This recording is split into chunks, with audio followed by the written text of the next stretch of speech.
Back to another video. In today's video, I'm gonna show you how to add other option in Google Form. Before we dive into the video, please make sure to subscribe to my channel for more helpful videos like this.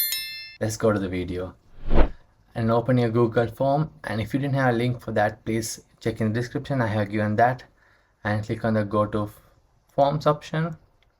And once you click, you can see a Google Form dashboard, and you can tap on the blank form, or you can use your existing Google Form as well. So I'm tap on the Google Form, and you can see there's already option 1.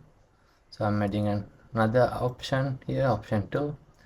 So this is where I'm going to add the other option. You can see the option called add other. Click on that, and the option is created here. And let's preview the option,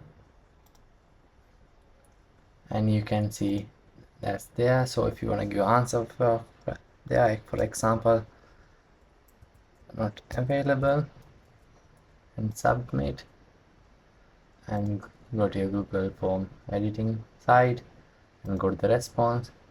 You can see there's one response and said not available. We have checked how to add other option for drop down. Let's see how to do that for checkboxes. Press on the add question and type your question here. So I'll just keep it as a new question, and you can see already option 1 is there. I'm adding another option 2, and you can see after that there's a add other, and click on that, and the other option is created, and click here as a checkboxes. So this is how we created for checkboxes, and let's see how it is in the preview. Open it, you can see it's previewed, and we can type answer here as well, new test, and submit, and go to the response, and you can see the response is there. And this is how we add other option in Google Form.